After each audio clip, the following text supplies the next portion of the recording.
Capage TV.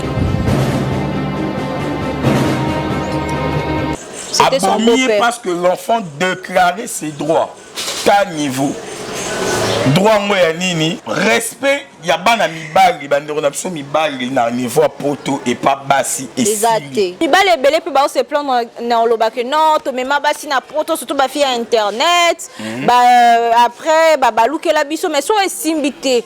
Il faut monter avant un an qu'après on te met na poto. Pour une famille tu na go poto tata na gindoki ki ata po swanguba.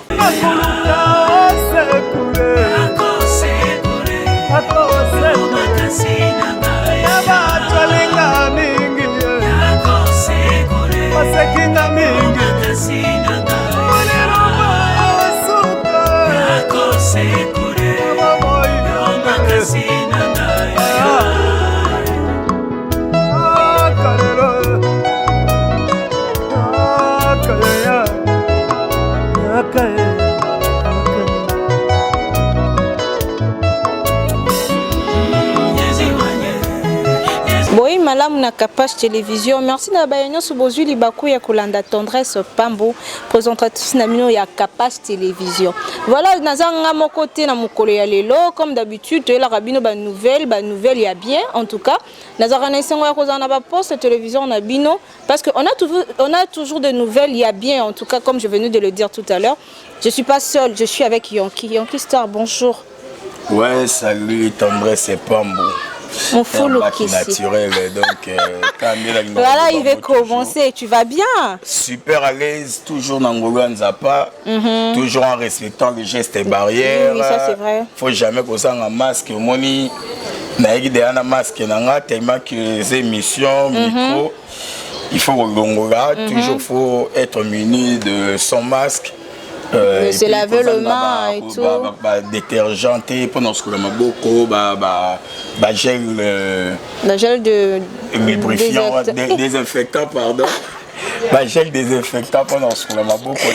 D'accord. Respect à distanciation, 1 mètre, oui. Minimum. Ça c'est vrai. 2 mètres pendant ça vraiment très prudent.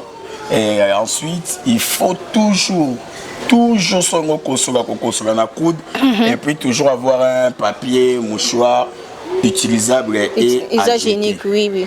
Voilà Yonki, voilà on va commencer par comment s'est passée cette période de confinement.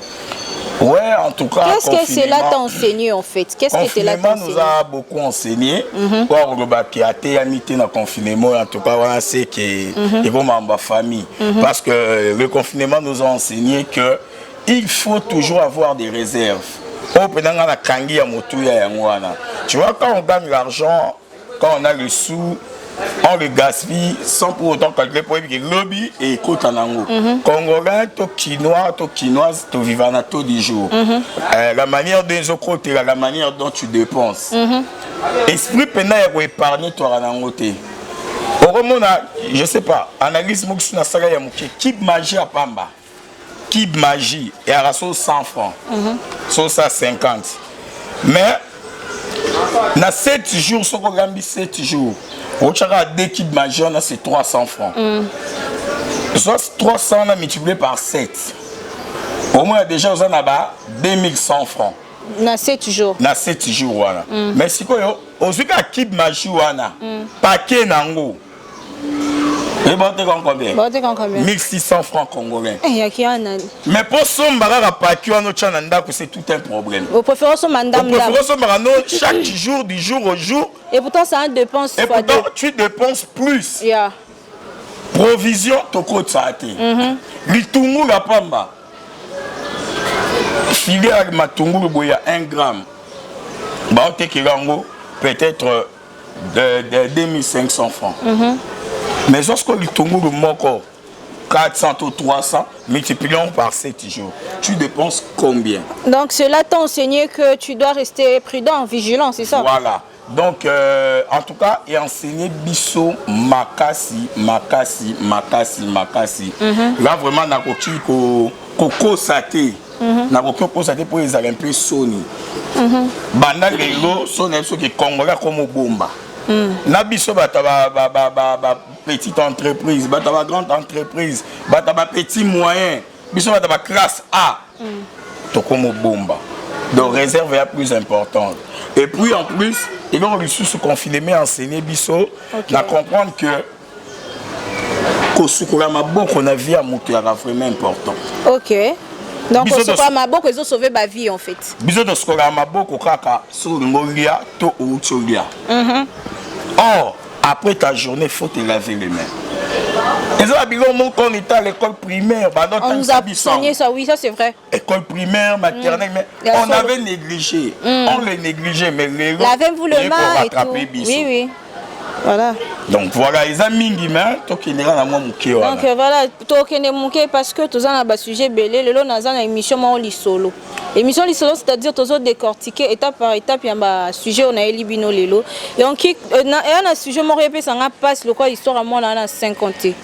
Bradley. Ah, le petit Bradley. Le pauvre en fait, il faut l'appeler le pauvre puisqu'il n'est plus avec nous. Les solo en tout cas, ils ont pu s'en personnellement, c'est choquant de voir que une personne normale mais éviter n'a pas coup et blessure. Qu'est-ce que tu peux dire de ça en fait? Premièrement, je présenterai mes sincères condoléances à la grande famille congolaise d'abord, parce que le petit c'est un Congolais. Oui, d'accord. La famille congolaise, premièrement, que je fais partie. Et deuxièmement, on a présenté ma condoléance à la famille biologique. Pas si vraiment on a plus na place, il y a maman, puis il y a papa, papa puis na moboti. Donc, Azaki papa n'a été alors? Non, Aza beau-père naïe. Net autre chose, on a une source d'information. On vient d'être informé que abomier parce que l'enfant déclarait ses droits. Qu'à niveau droit nini, c'est son droit de manger. C'est le devoir de parents de le mettre en place. Pour moi, Nana Alia. À l'âge de 5 ans. Donc, on veut en venir que papa Aboma qui moi n'a pas relié, c'est-à-dire Alia qui bloque à papa ou bien je. Non. On nous a expliqué que le fils était venu frapper à la porte le matin. De la part de la chambre? De la chambre de parents, quoi. Ok. Donc, type, il y a ventiré, il y a bomi, petit, on a ventiré, Azalati n'est pas maman, il y a petit, Balalati, soi-disant, mais le petit Bradley. Abala fait maman en côté. Abala était, pour Babi, papa Bradley, na maman na bakabwana. D'accord. Donc, on a zane kaka roi, ne Babi poto mo Babi nge jigolo, do alwa jigolo mo boya chinekaka. Na vie à moi c'est à battre. Pas moi. Waouh. Bah là, le petit est venu frapper à la porte, uniquement pour déclarer son petit déj. Les gars, il y a moi, on il y a des petites portes. Or, c'était tôt pour ne papa, c'était à 6 h. Deni à 6 h, Babé, tu as bango porte. Non, fais un tour, tu reviens plus tard, Bani. Moi, on n'a pas qu'il y a plus tard en haut. Il serait cadré pour et puis même si on bête à moi, l'éducation c'est pas frapper. Ouais, c'est ça en fait. On dit toujours il faut punir les enfants. Bête à moi, mais il y a plusieurs façons à punir mon par cause de la brutalité. Tu peux pas en venir seulement en main en fait. Tu peux parler, tu peux conseiller. Et puis c'est un enfant de 5 ans, un innocent en fait. Il faut préciser cela. Non, mais 5 ans, c'est encore un bébé. Ouais. Moi, on a 5 ans, un bébé. Comment est-ce qu'une personne a un niveau bon, on sait que en tout cas, il y a des choses qu'on peut accepter, valider, trouver normal, mais pas tout. Non. Genre Kawana, en tout cas, le monsieur mérite d'abord la prison, fait être vraiment étiqueté à la condamnation de mort, peine de mort, pendant faut y soyer, parce que il y a bébé bongo il y a 5 ans. Innocent. Et puis au bomier, na étouffé, au bomier, na kobeta, na torture. Il faut être agressif. Non, mais on est sur agressivité. Il faut un monstre. On est comme Bonyama. Boti kokosi la Satan à makambo. Il y a un envoûtement. Non, arrêtez avec des envoûtements. Il y a un envoûtement, il y a quitté, voilà, j'ai été envoûté. Comme d'habitude. C'est vraiment un monsieur méchant. Ouais, c'est un monsieur méchant. Na aussi na bande ronyos tout ba Olanda biso, bande tout ba Otala biso. Oh, pena yebi famille, il y a garçon ana. pardon, hein. Bochabango en quarantaine, ce sont des cannibales. Toute sa famille. Parce que déjà, quand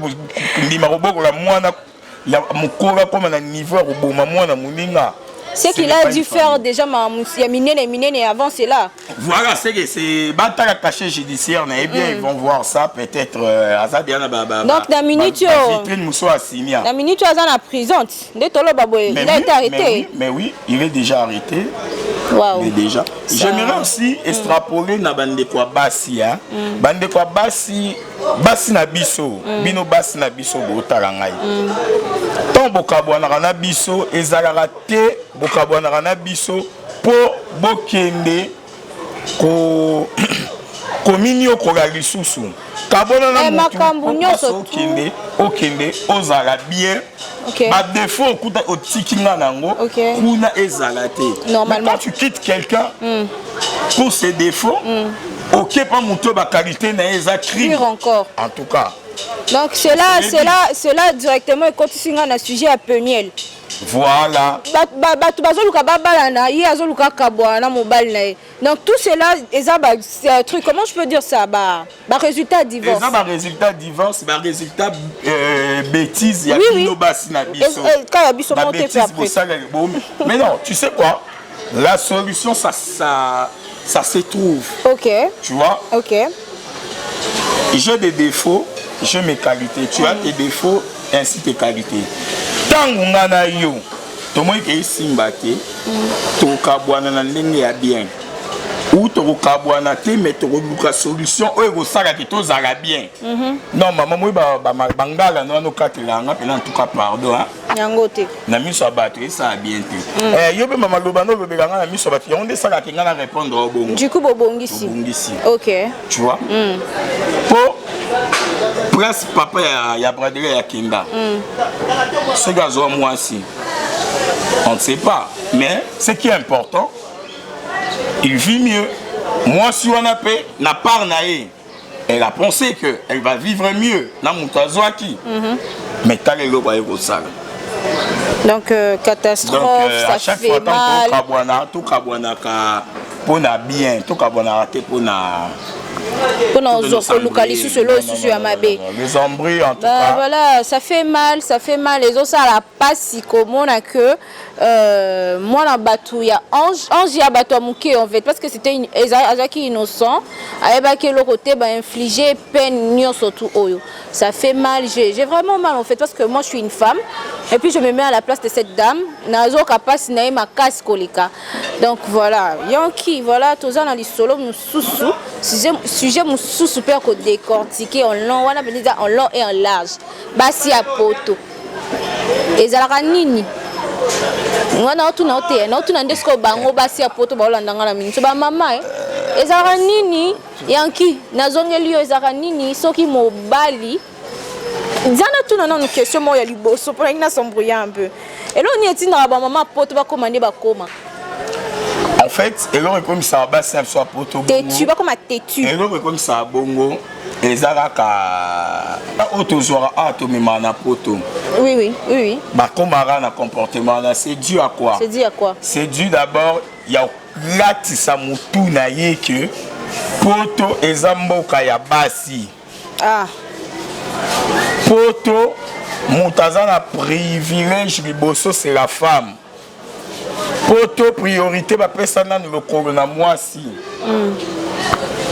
Tu vois? Il va déjà il a ça déjà bassignon surtout ya biso ou tu arana bango na poto barana poto il a ça bango déjà orgueil moko boy. Il a ça bango de anza komba moutani moko boy. Bazomi quoi donc il y a un na poto na madame na poto. Mais en fait na poto basi ba vraiment on a besoin mi bali to action na valeur. Mais pourquoi? C'est ce que je comprends pas, c'est ce que on comprend pas en fait. Média parce que moi le média azalito ya batu tu vois azalito ya mokili batu ba pesinga iba sujet oyo baza ba personne baza batu ba vivre histoire. Ba histoire oyo eza histoire je vais essayer un peu obeta lisolo moko. Moi si out azarana mobile na mais atrichara mobile na histoire moi ba utako obeta la nga histoire vraie qui moi si à Bali. Le même jour à Bali, le lendemain, à Kyokuta na ex naï, basali sous amour. na libala aza libanda alokolomo na kasi okolomo libanda on malmené mobali divorce na 1 mois dans libala 1 mois pour mo singa divorce parasiko donc après naza na ba véridique na autre chose wa pas bandi kwa poto ba doléance na bango na essayer bango non na créer une émission moko na Kapage to sora moi Dieu merci et puis ma vana ni atapwa na tika la pesa mboti na basi ya solo le rôle ba Nikita depuis la Belgique 0032 Maman CC. Je profite encore pour saluer Claudine Rambote depuis Londres et puis Florence Rambote et pourquoi pas Amundela Bateke Armandine Rambote. Donc on a passé à solo ça na moi si on comprend le comportement que c'est est-ce que moi sur penda avant dans la poto moi sur penda a uta kongonde aya poto moi ça se pesa mobile respect na le roi ba Evelyne Rambote mokonza bana basi ya Lyon Viki Jeng mokonza bana mibali Eve mokonza bana basi lili muto esalaka bango bongo tondeni. Attends, je vais t'aider. Aide-moi. Que ton comité na niveau olingani na moi si na poto mais moi sans parvenir ko yebisa yo déjà tango ya ti kolinga na ngai na mobali na nga de na ndo vivre na awa voilà déjà bobali ni bokomi ndako moko. Donc si tu veux vivre bien avec moi, tu veux vivre en paix avec moi, kobeta masoga ex na ngati. Oh. Kokipa mamnaite. Relation ngana ye etaka ngana ye. Donc cela veut dire que si la tête alioté. Ogomo na ye pas zongi retard, juste na poser à moi 2-3 questions na moi sina ngandenge zalaka. Elle songer la tête ailleurs. Waouh.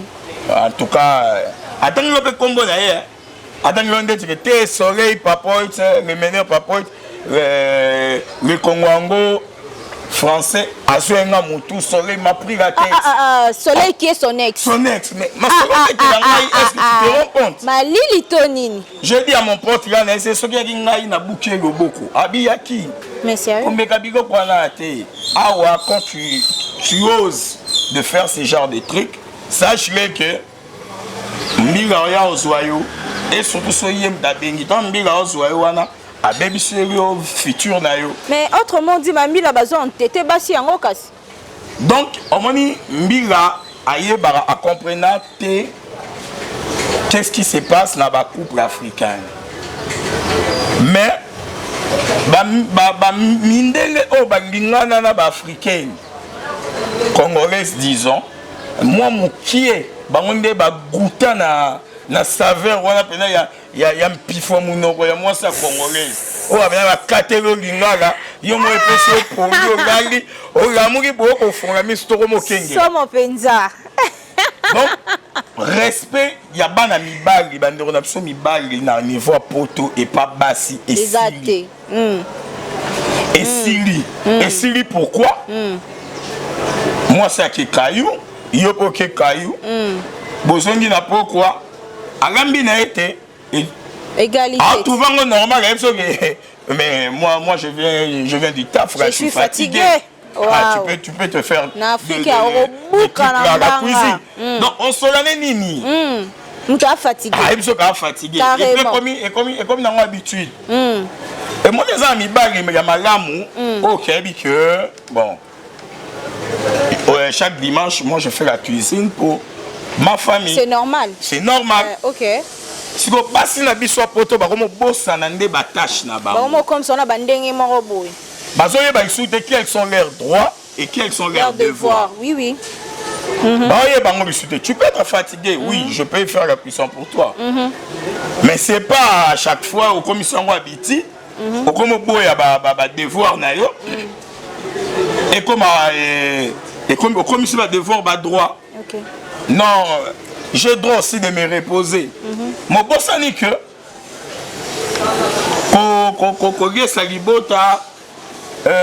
faire la lessive, la vaisselle. Donc ce n'est plus en fait. Ce sont des devoirs. Et ça n'a eu soutien c'est bimalango. Basi dans le barako, il y a qui a mi bali. Mais lorsque les appels pour na bango. Basi na soit poto ba baby si. Ba baby si. Ba baby ça. Plus le congolais. Ba baby ça. Ba baby ça. Il faut bon ça. Je remercie beaucoup le bon Dieu pour nous passer à parfait. Zolala où il est, je lui salue. Mon besoin mon chance, bakuta la base c'est bien. Moi ça zo respecter, moi ça zo respecter ba droit na ba devoir na mère double. Bambote place aux alliés. Laisse-moi te poser une autre question. Je vous en prie. Est-ce que ceux qui ont meminga par exemple un poto, si ça marche plus, n'a qu'une obligation on va na pour yom to memanga na poto. Pour mi balé belé puis ba se plaindre na loba que non, to mema basi na poto surtout ba via internet, après ba luke la biso mais so esimbité. Il faut monter avant un après monter même na poto. Pour une famille netina go poto tata na gindoki ki ata pour songuba. C'est-à-dire que on va avant d'accord alors. Mais quand on était ici, tu as accepté, oui ou non? Oui. Mais attends, c'est que tu allais être une bonne femme pour moi. Ouais, mais c'est pas tu as changé tes esprits, tes mentalités. C'est commis qu'on présentait. Bayaya, beaucoup qu'on a raté. So moni moi ça commis au bongo hein. C'est un beau bête à turbo congé na kin. Taboya congé na kin wana. Botole mukanda sundo wana idope sabat. Vous comprenez? Et ça faut idébolanda été. Non, parce que là non mais moi je n'en disconviens pas. Je ne suis pas en train de prendre na lo balinga là. Bon excusez ngai ba fan hein. Na lo balinga là. Nazo à part ya ba cité. Nazo à part amibalité. Ce qui veut dire naza au milieu du village. Quand ni na lobi bongo, c'est-à-dire peut-être sur la téléphone, to solara bien. Mais on a kanisa kezate ke on a okuta na poto na vana na okayanki. Boto sabu. Yo kota basi, nga kota mibali. Okutani na nini? O pensa qu'il était pas na kutani na aza marié, peut-être ayebsenga ke na yo balate. Na kutani aza na bana, aza na foyer na yo quoi. Siko nga na ye avant sanga mona kwa maboye le roi moni ya mama boye ou soit certes to vana onda kumoko mais nde mo utoloba ba art ya mabe abetaranga ponde ti moi si ko ngana na uti po na poto sika so betinga na funo nde oh si na si non te tos mais to solo zo si sanga nde yanki donc par là banda bolingo no ba beto atamba tate. Ah, n'habite na oye soute pour na kuta ba chance wana. Eza babilengi ya bolingo. Ya bolingo zali mais kuba pende ba beto ne kuba. Non, parlons-en. Est-ce que on kuba? Non, je sais pas. Ou soit mobile ngwa zali boma, il faut ba memi la scène pépé, un problème à muto parce que c'est anormal na ya kinde na boye. Tendresse au sein de l'autre. Na bani maman obeta un kuba. Kuba pena un kuba. Non. C'est que tu as lancé à flèche aller, tu mérites le flèche retour. Donc sur ce, toi, tu veux me dire que totalement la mathématique. Sur ce, tu veux me dire que son yo me minga na poto yanki na va na oka même ata ana ko. Non to boya na te. Ana kin. So qui yo tendresse, toi na bolingo na yo. Et que ozo respecter les sous ba conditions ya bolingo na yo te. So c'est na beta fona beta. Te, so c'est ko kabwa. On va que moi liboso. Ozo kimbe loko wana. Na poto kuta na mwasi et pardonna mobali moko boya bala na ya azarna bana ni na poto. Non, mais madame, so comme si mutu. So mutu azui engagement ya kokoma tina point. Ya kondia qui ça kozwa komation na poto. C'est que nini yo mo sisa. C'est que à comprendre que et yo comme boy na ozanga. Je tendresse pas. Mais il faut dire la vérité. Tu me dis voilà Miss Lolo, je suis mariée, j'ai 2 enfants. Ça va passer. Non, là c'est un défaut. Na ba mibali o ba déranger kayo. O apoto wana ba yebisa ka o te kaza marié na simo sudri ka marié. Mais nga na yebi ba ndeko na nga, ba masa na nga, ba frère na nga et disent la vérité. So ka marié o ba marié. So il passe na copinage o ba te. Pour landa ba comérage. Je veux divorcer, j'ai des problèmes avec ma femme et moi là il cap na yo. Voilà. Sora yé et puis mudo so ina ba évangile à lokuta ko pa gaina ba évangile à lokuta. Et en même maramna do sora na le bongo yang maître Brice depuis US on a staff na États-Unis 4x4. Ba Yannick Masevo, hein, il y a Natif Masevo, Mera ba Chile. Donc toto betaka lisolo il y a pas longtemps. Lisolo to na yo.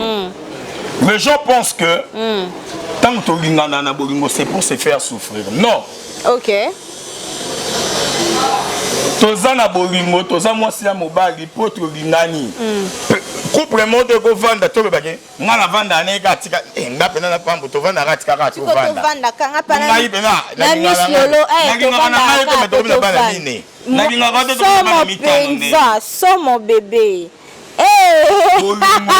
bolingo soki ezali ezali olinga ye te mais bobota kaka obe na okima question na omoko ya soki séparation tokabwana te tu sais pour se séparer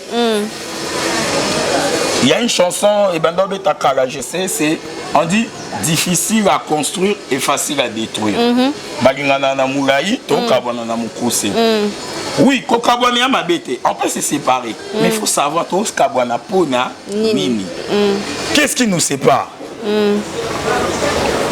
le comportement, les incompréhensions, l'infidélité,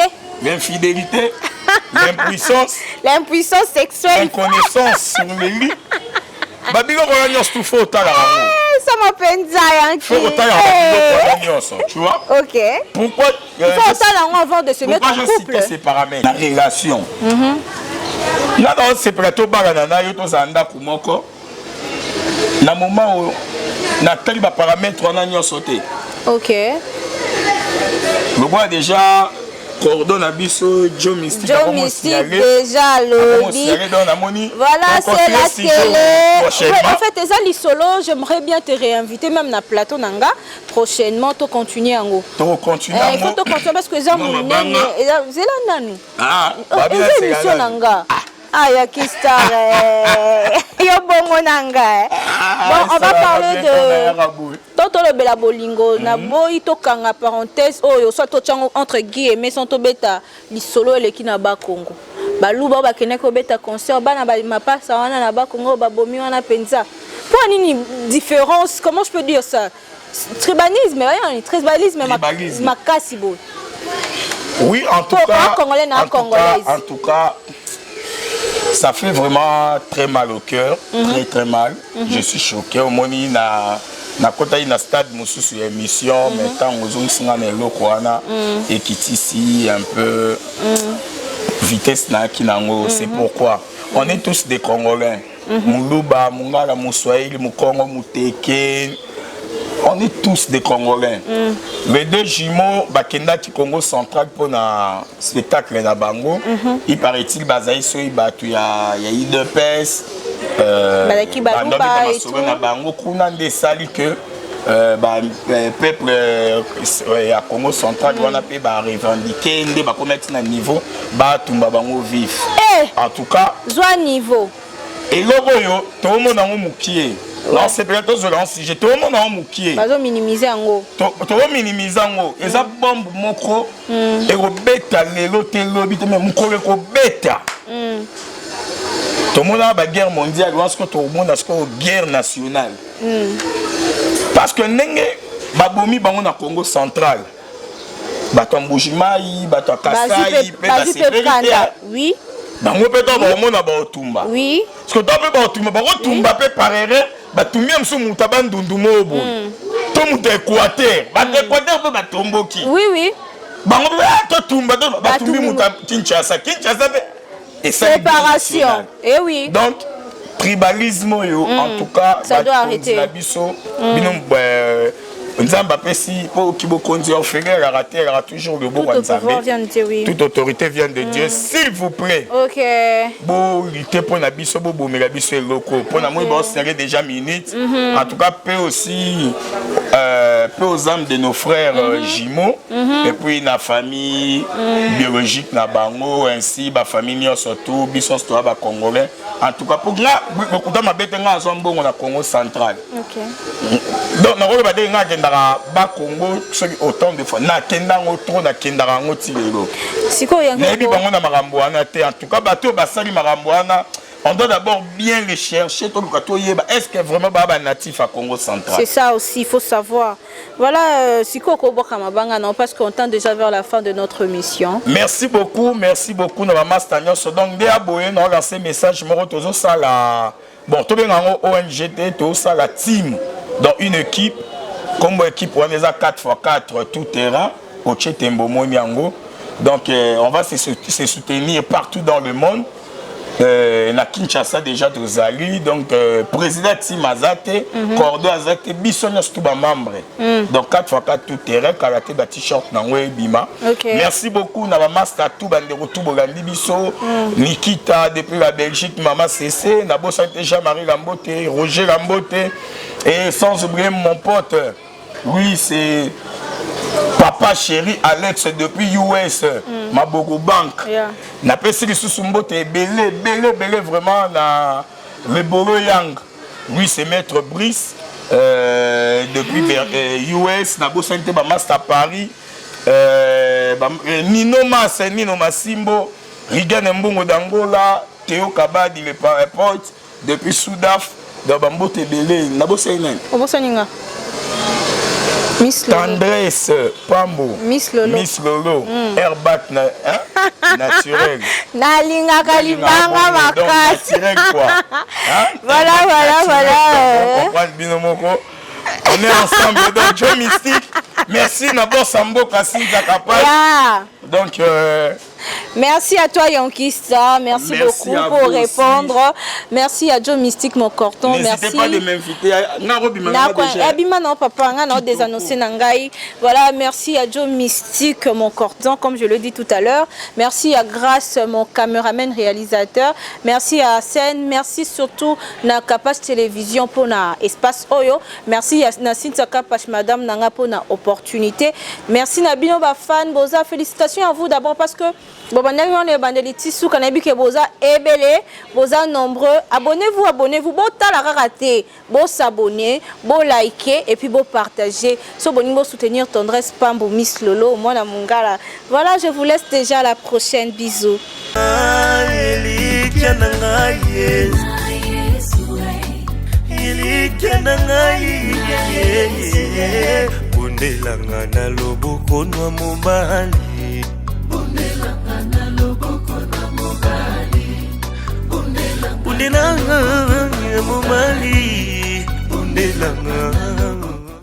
Kapash TV.